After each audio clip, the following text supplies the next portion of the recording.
Hello everyone, स्वागत है आपका सिग्मा गुरुकुल के ऑनलाइन प्लेटफॉर्म पे। मैं विकास कुमार झा। आज आपको बता दूं मैं आपको कि सीटेट की क्या जो एडमिट कार्ड है वो आ गया है, ठीक है। और आप लोग इसको डाउनलोड कर सकते हैं। एक तो SECAREsults.com से कर सकते हैं, या तो आप सीटेट के ऑफिशियल साइट से भी इसको डाउनलोड कर सकते हैं, ठीक है। तो आप यहाँ पर जाएंगे, पहले तो फर्स्ट स्टेप पे आपको क्या करना है, ठीक है। यहाँ पे SECAREsults.com पे क्या करना है, आपको क्लिक करना है। उसके बाद आपको ये पेज खुल जाएगा। पेज खुलने के बाद आप जो एडमिट सीटेट वाले जो कॉलम है उसमें जाके आप यहाँ से सीटेट का जो एडमिट कार्ड है वो डाउनलोड कर सकते हैं आराम से इजीली, ठीक है। और जब आप डाउनलोड वाले बटन पे क्लिक करोगे तो आपको एक ये application form, date of birth और ये जो सिक्योरिटी पिन डालना पड़ेगा। इसको डालने के बाद आपका एक क्या है, एक जो आपका एडमिट कार्ड है वो आपको इस फॉर्म में खुल जाएगा। देख लीजिए आप लोग, इस फॉर्म में आपका एक एडमिट कार्ड खुल जाएगा, ठीक है। अब इस एडमिट कार्ड को आप, ऑब्वियसली बात है कि आपको 20 तारीख को जब आपका एग्ज़ाम होगा ले जाना पड़ेगा, बट इसमें कुछ बातें हैं जो आपको ध्यान देनी है।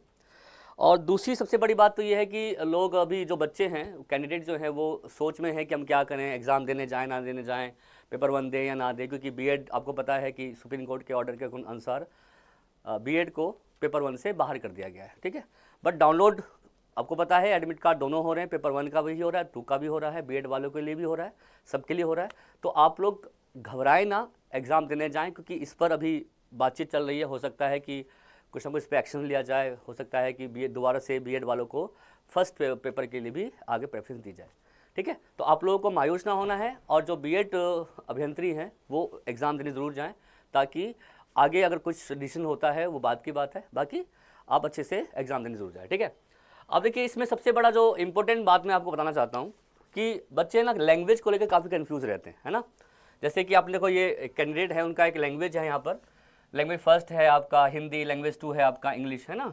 तो बच्चे इसमें कंफ्यूज रहते हैं कि हिंदी कौन सा अटैम्प्ट करें, इंग्लिश कौन सा अटैम्प्ट करें। तो ये मैं आपको यह समझाने जा रहा हूँ कि कौन कौन से लैंग्वेज का, मतलब जो लैंग्वेज दिया हुआ होता है उस लैंग्वेज को हमें कैसे चुनना होता है वहाँ पर, ठीक है। तो बड़े बच्चे कंफ्यूज होते हैं, और इस वजह से उनका काफ़ी पेपर जो होता है वो गलत फिलअप हो जाता है, और बच्चे अच्छे से नंबर नहीं ला पाते, ठीक है। तो क्या है इसके अंदर मैं आपको बताऊँ। देखिए, अब आपके 1 से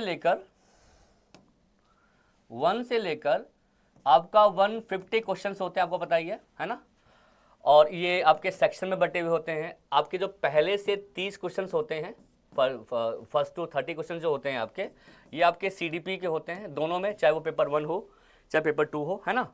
और 31 से लेकर आपका जो 60 तक जो क्वेश्चंस होते हैं वो मैथ्स के होते हैं, है ना। उसके अलावा फिर 61 से लेकर 90 तक जो नंबर होते हैं वो, मतलब क्वेश्चंस होते हैं, वो आपके किसके होते हैं, ईवीएस के होते हैं, है ना। तो ये 90 तक तो आपको ऐसे ही करना है, धारा प्रवाह, मतलब कि आप जैसे आप जा रहे हो वैसे ही करना है ना। अगर मैं पेपर 2 की बात करूं तो पेपर 2 में आपका सीडीपी होता है, आपका फर्स्ट से लेकर जो 30 क्वेश्चन होते हैं वो आपका सीडीपी का होता है, ठीक है। उसके अलावा फिर मैथ्स साइंस होता है, आपको दिया तो मैथ्स और साइंस, है ना। मैथ्स या साइंस होता है, ये आपके 30 मार्क्स यानी कि 60 मार्क्स का आपका होता है ना। या तो आप मैथ्स साइंस लेते हैं, या तो आप क्या लेते हैं, जो एसएसटी जो मैंने फिलअप किया है उनका 60 मार्क का क्या होता है, एसएसटी होता है ना। तो यहाँ पर आपका ऑप्शन है, यहाँ पे मैथ्स साइंस लेते हो या तो आप एसएसटी लेते हो, यानी कि 90 क्वेश्चन तक तो आपको ऐसे ही करना है जैसे आपने फॉर्म में करना है, यानी कि 1 to 90 क्वेश्चन तक आपको ऐसे ही क्या नाम है, जो नंबर बाय नंबर आप उसको क्वेश्चन के अकॉर्डिंग आप क्या करोगे और मार्कशीट फिल करोगे। लेकिन प्रॉब्लम आती है 91 क्वेश्चन से। 91 से क्या होता है कि लैंग्वेज वाला पोर्शन चलता है, किसका, लैंग्वेज का, है ना। लैंग्वेज का चलता है बच्चों। लैंग्वेज मतलब कि लैंग्वेज 1 में आपके लिखा होता है लैंग्वेज में। अब इसमें क्या होता है कि लैंग्वेज 1 आती है। अब लैंग्वेज में क्या होता है कि 91 से 120 तक दो इसमें लैंग्वेज दी होती है, मतलब कि 91 से 120 तो 30 क्वेश्चन होते हैं, उसमें हिंदी का भी होता है, और 91 से 120 तक क्या होता है, आपका इंग्लिश का भी होता है। कुछ बच्चे क्या करते हैं, इस 91 से हिंदी भी कर लेते हैं और 91 से इंग्लिश भी कर लेते हैं, और जो लैंग्वेज पार्ट 2 है, जो लैंग्वेज 2 है वो उसको वो क्या नाम है देखते भी नहीं है ना। तो ये गलत है बच्चों। अब देखिए, अब आपका 91 से 120 तक हिंदी भी है, 91 से 120 तक आपका इंग्लिश भी है। तो आप ये देखोगे कि आपने तो लैंग्वेज 1 क्या ऑप्ट किया है ना। तो मैं आपको पेपर दिखाऊं दोबारा से। अब देखिए, लैंग्वेज 1 में जो है क्या है, इनका हिंदी है ना, यहाँ पर क्या है, हिंदी है। तो आप क्या करोगे, आप 91 से 120 तक क्या करोगे, हिंदी वाला पोर्शन करोगे और इंग्लिश वाला पोर्शन आप नहीं करोगे, ठीक है। अब आते हैं नेक्स्ट वाले पर, लैंग्वेज 2 देख लो, है ना, लैंग्वेज 2। अब लैंग्वेज 2 में देखो 120 तक क्वेश्चन हो गए हमारे। अब 121 से 150 तक जो क्वेश्चंस होंगे वो आपका फिर से 2 होंगे, हिंदी लैंग्वेज का भी होगा, है ना, और इंग्लिश लैंग्वेज का भी होगा, है ना। अब देखिए जिन्होंने लैंग्वेज 1 लिया है हिंदी, तो 91 से उनको क्या करना है, हिंदी वाला पोर्शन करना है, इंग्लिश वाला पोर्शन नहीं करना है। अब ऑलरेडी आप हिंदी वाला तो कर चुके हो, तो लैंग्वेज 2 आपने या तो इंग्लिश लिया होगा या तो कुछ बच्चे संस्कृत भी लेते हैं, संस्कृत लैंग्वेज भी लेते हैं, तो उनके लिए तो कोई दिक्कत ही नहीं है। लैंग्वेज 1 में 91 से 120 तक हिंदी लेंगे और 121 से 150 तक वो क्या करेंगे, अपना संस्कृत वाला पोर्शन जो है वो करेंगे, ठीक है। बट जो इंग्लिश लेते हैं लैंग्वेज, अब अगर आपने 1 यहाँ पर हिंदी ले चुके हो तो आप यहाँ पर आप हिंदी नहीं लोगे, आप किसको 121 से कौन से क्वेश्चंस करोगे, जो इंग्लिश वाले होंगे लैंग्वेज के, ठीक है।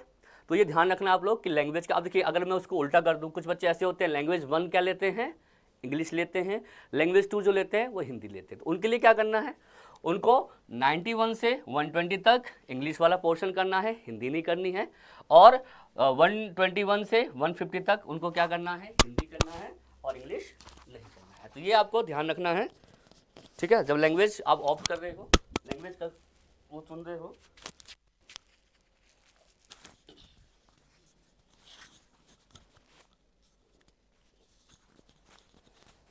ठीक है, तो ये आपको ध्यान रखना है कि किस प्रकार से हमें लैंग्वेज को चुनना है।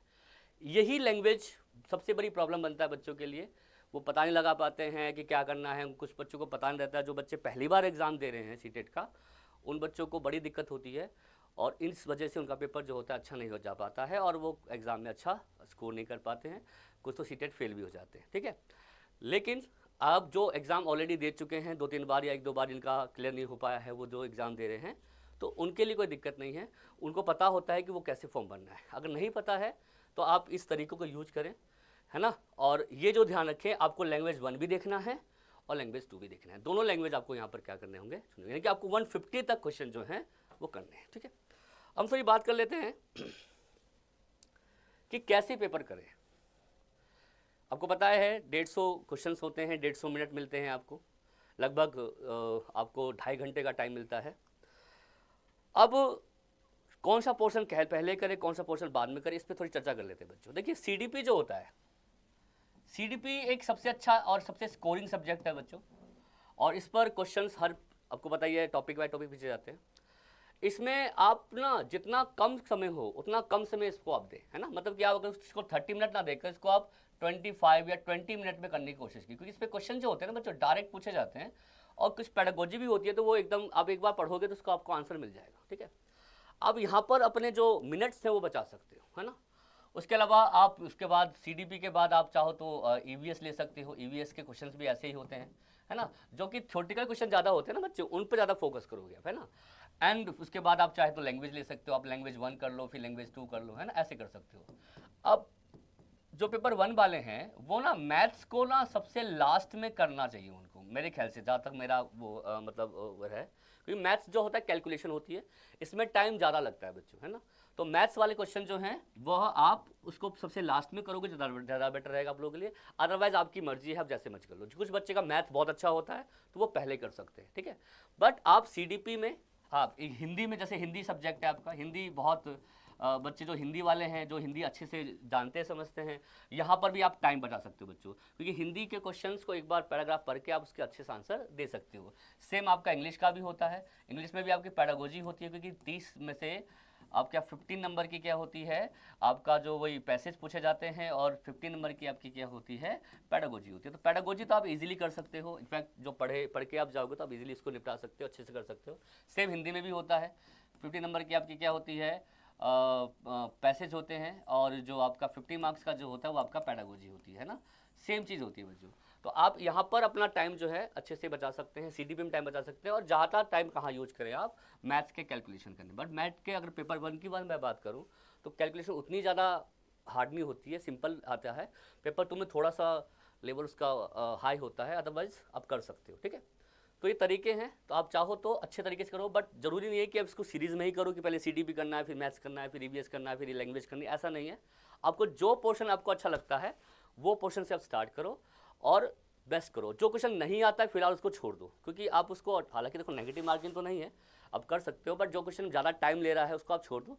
फिर आप एक दूसरी बार राउंड जब मारोगे, क्योंकि आपके पास तो आप ऑफलाइन एग्जाम है, तो आपको ऐसा तो नहीं है कि कंप्यूटर में जाना पड़ेगा, देखना पड़ेगा क्या है नहीं है, सिस्टम तो आपको पता है ऑफलाइन ही है। आराम से पेपर को आप देख सकते हो, समझ सकते हो कि किस प्रकार से क्वेश्चन को हमें करना है, ठीक है। तो ऑफलाइन में ज़्यादा दिक्कत वैसे भी नहीं होती है, तो आप क्वेश्चन जो आपको नहीं आता उसको आप फिलहाल छोड़ दो, उसको फिर बाद में जब आपके पास टाइम रहेगा लास्ट के 10 मिनट 5 मिनट में उसको मैं आप कर लो। आप जितना टाइम पर ज़्यादा टाइम क्वेश्चन पे लगाओगे उतने ही कंफ्यूज होगे, उतने ही नर्वस होगे, और आगे आपके जो क्वेश्चंस करने में आपको दिक्कत होगी, ठीक है। तो ये छोटी सी आपको मैंने इन्फॉर्मेशन दी, थोड़ा सा मैंने आपको बताया कि किस प्रकार से अटैम्प्ट करना है पेपर को। अच्छे से पेपर दीजिए आप लोग, और एक उत्साह के साथ दीजिए, क्योंकि सभी बच्चे सीटेट की तैयारी किए हैं, सभी बच्चों का सीटेट का एग्ज़ाम है, और बीएड वाले बच्चे भी एग्ज़ाम देने ज़रूर जाएं, ठीक है, और अच्छे से पेपर करें और अच्छे नंबर लाने की कोशिश करें, ठीक है बच्चों। थैंक यू वेरी मच, इतनी सी जानकारी देनी थी आप लोगों को, और मिलते हैं बच्चों नेक्स्ट वीडियो में, नेक्स्ट क्लास में। Thank you.